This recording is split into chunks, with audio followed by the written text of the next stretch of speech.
alíquota que eu falei de 9%, que 5,4% era para pensões, era dentro dessa sistemática, está lá na lei de 82, essa sistemática de pagamento de pensões. Então era na integralidade, né? Nós tivemos o quê?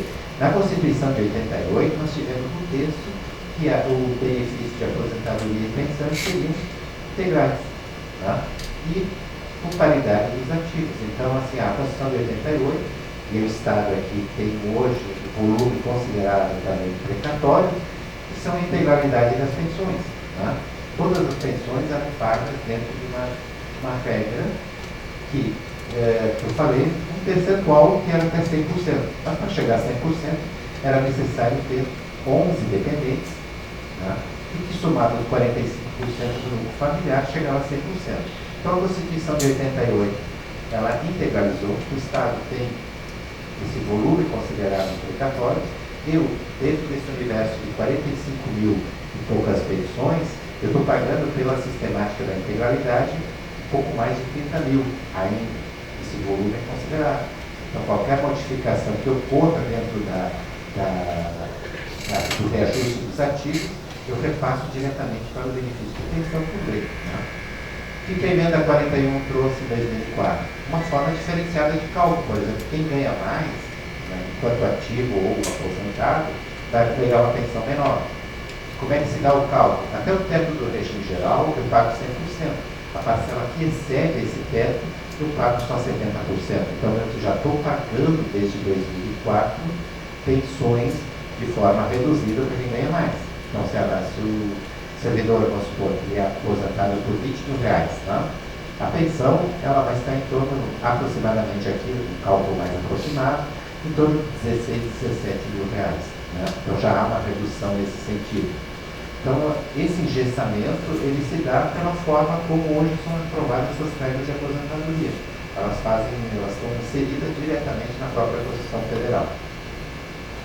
Então, isso que em relação às regras de aposentadoria. Né?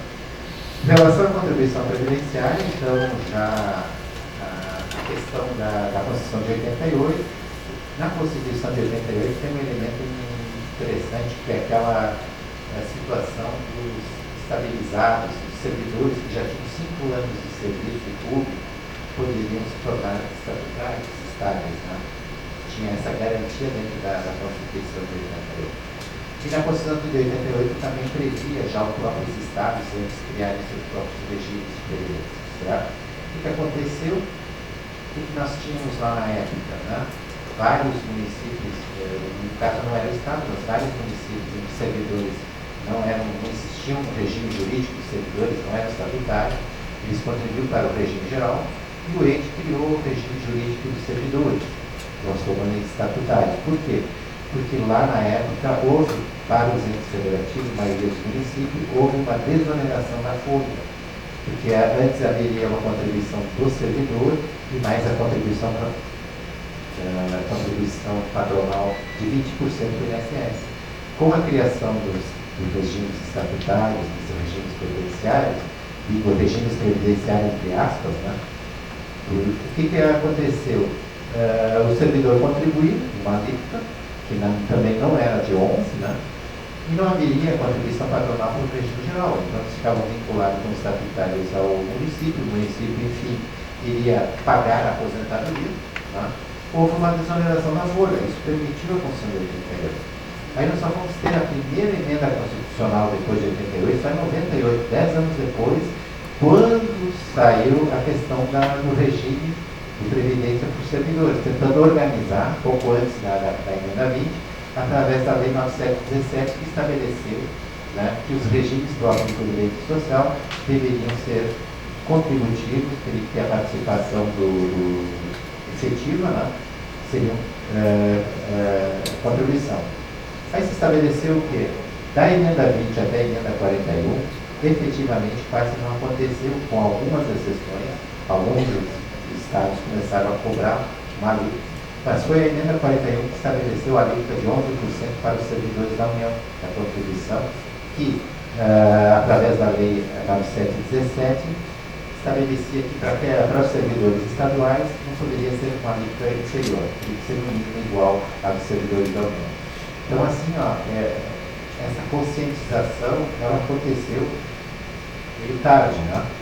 Um dos primeiros regimes próprios de Previdência foi a Paraná Previdência, que se deu em 1999, se não me falha a memória, e depois nós tivemos o Previnto aqui, se não me falha a memória, em 2002. Né? Mas a grande maioria, essa questão da segregação de massas, é uma coisa bem recente, né? Passa de 10 anos, né? A grande maioria que trabalha nessa questão. E trabalhar esse volume antigo de servidores sem ter fundo, não tem como você não trabalhar uma segregação de massas. Os únicos regimes, assim, vou citar aqui Rio de Janeiro e Paraná, que tem royalties, né? Então, tem outros recursos que ingressam para você trabalhar um grupo sem criar segregação de massas. Por exemplo, Paraná Previdência é destinado os royalties de Itaipu para a Previdência. Né? Então, eles conseguiram fazer com que boa parte do grupo de servidores façam parte da Paraná Previdência, do regime próprio. Ficando só com o ente federativo uma parte bem inexpressiva para pagamento de benefício de aposentadoria. Eles levaram boa parte dos servidores mais antigos para dentro do regime desse capitalizado. O Rio de Janeiro, da mesma forma, o Rio de Janeiro tem um volume considerável de recursos dos royalties do petróleo destinados à Previdência, para pagamento de aposentadorias e pensões. Então, por isso que se trabalha com um grupo maior, e a maioria dos entes trabalhava nessa questão da separação da segregação de massas. Dá para poder dizer assim, bom, passado é o passado, já tem uma história, né? O próprio Estado vai ter que aportar recursos, já está aportando mensalmente, e dos novos aumentos vão se tentar buscar uma capitalização para ter mais recursos lá na frente. Talvez não seja o suficiente, né, para ter essa preocupação que o Tiago traz, né, de uma avaliação anual, né, e de tentar buscar outras fontes de custeio que não seja diretamente através de alíquota, e principalmente, no caso suplementar, seria uma alíquota do patronal, seria uma alíquota do ente. Né? Porque a nível de servidor, nós estamos praticamente trabalhando na ideia que 14% é o máximo de contribuição previdenciária dos servidores que acontece em Pernambuco. Né? Acima disso, nós estamos entrando numa discussão já de confisco, né? Porque se você somar 14% da contribuição previdenciária, mais imposto de renda, mais IP saúde, daqui a pouco você começa, os descontos chegam a patamares consideráveis. Né? Então, essa questão da contribuição previdenciária, realmente o pessoal toma efetivamente consciência com a emenda 41. Né? Então, anteriormente, a própria emenda 20, muitos criaram regimes próprios, mas não se preocuparam nem com contribuição, só descontavam uma alíquota dos servidores. Aquele dinheiro não existia nenhum fundo, né? E para muitos entes federativos, digo, muitos municípios, foi interessante criar um regime próprio de previdência, sem a previsão da contribuição, porque se afastaram do regime geral, criaram os regimes jurídicos e se tornando servidores estatutários.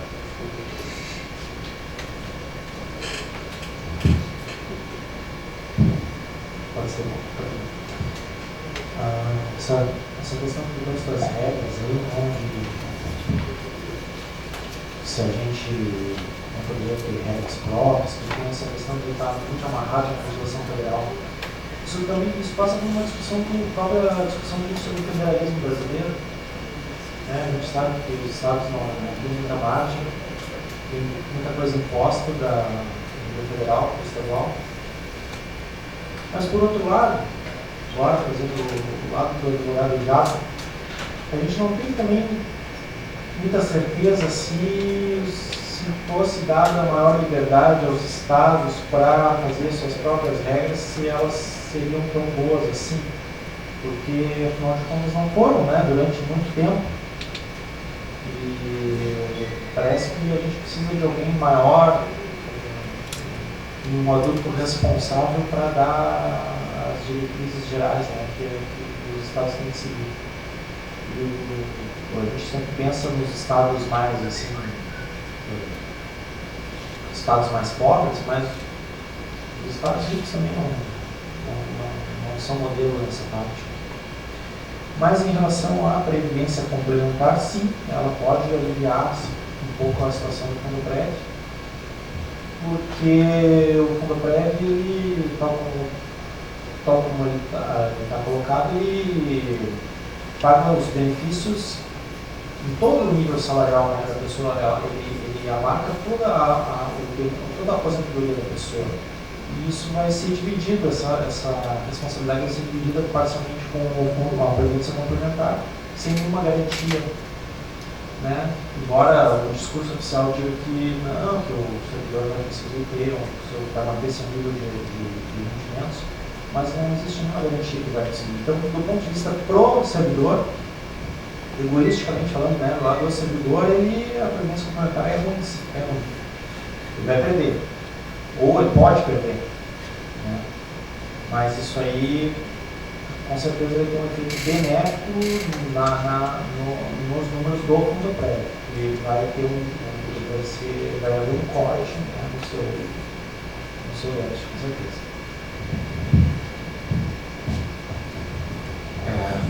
Pessoal, então a Solange está passando aí a lista de perguntas. Não sei se são muitos inscritos, Solange. 5. Tá. Só vou pedir, por favor, que a gente consiga ser sucinto direto nas perguntas para todo mundo poder fazer sua fala. Eu quero mais. A gente está discutindo dívida pública, né? Em geral, qual é a visão que se passa? Vamos reduzir o estoque da dívida. Quando você fala em reduzir o estoque da dívida, você fala o seguinte, que vai pagar o ônus é a sociedade. Outra solução, aumentar os impostos. De novo, quem vai pagar o ônus, anos e anos de má administração, é a sociedade. Pela palestra do Rodari, já ficou muito claro que nós vamos continuar com déficit. Todas as projeções ali, salvo engano, são otimistas, né? São as projeções otimistas. Não está considerando, por exemplo, um período de recessão, a débito perdida que a gente vai ter. De novo, como é que nós vamos fechar esse déficit? Passando para a sociedade, dizer que a contribuição patronal tem que aumentar. No fundo, você está dizendo o seguinte: a sociedade vai arcar com esse ônus. Não é o Estado não é um patrão. Isso, para mim, é uma visão equivocada. Quem vai pagar é a sociedade, através de impostos, normalmente através de impostos. O problema dessa saída, eu só queria chamar a atenção, é que compromete o nosso crescimento. O problema dessa saída, que não podemos discutir reforma das regras, não podemos falar em privatização, não podemos falar em reforma do Estado. O que nós estamos fazendo? Nós estamos comprometendo o nosso crescimento no longo prazo. Então, a minha tentativa de contribuição é só chamar a atenção para essa questão macro que está faltando nessas discussões. Obrigado. Não sei se os convidados querem.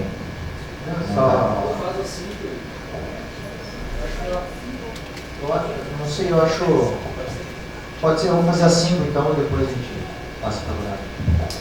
Eu tenho uma pergunta e uma consideração. Uma primeira pergunta do diretor do texto. Quem está no teto, funcionário, filho, condutor, funcionário, e aí ele morre. A mulher dele também está lá no teto. A pensão dela, como é? Respeito ao teto ou se soma ao teto? Essa é uma pergunta.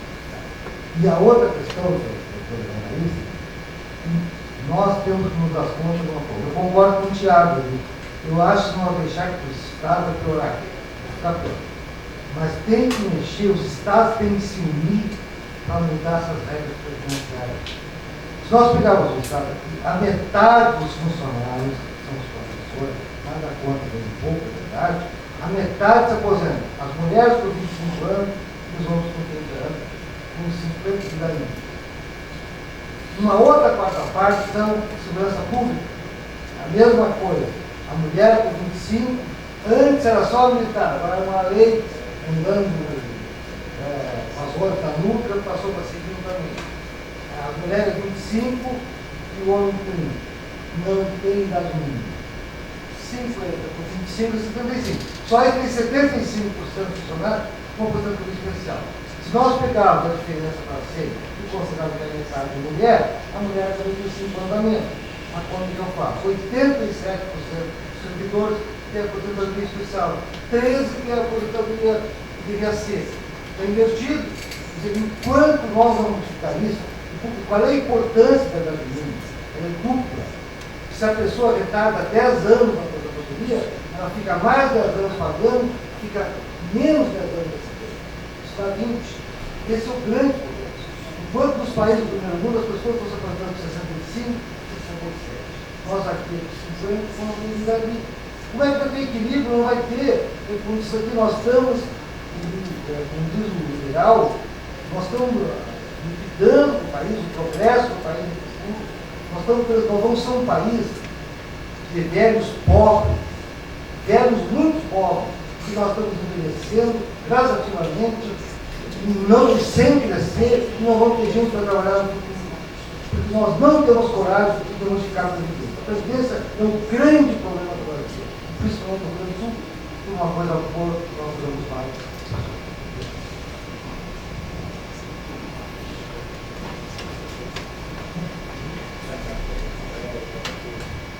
O Thiago mostrou ali o rendimento do fundo em cada ano, tem os anos foi maior, os anos foi menor, a minha dúvida é, ao longo desse período todo que existe o fundo, o rendimento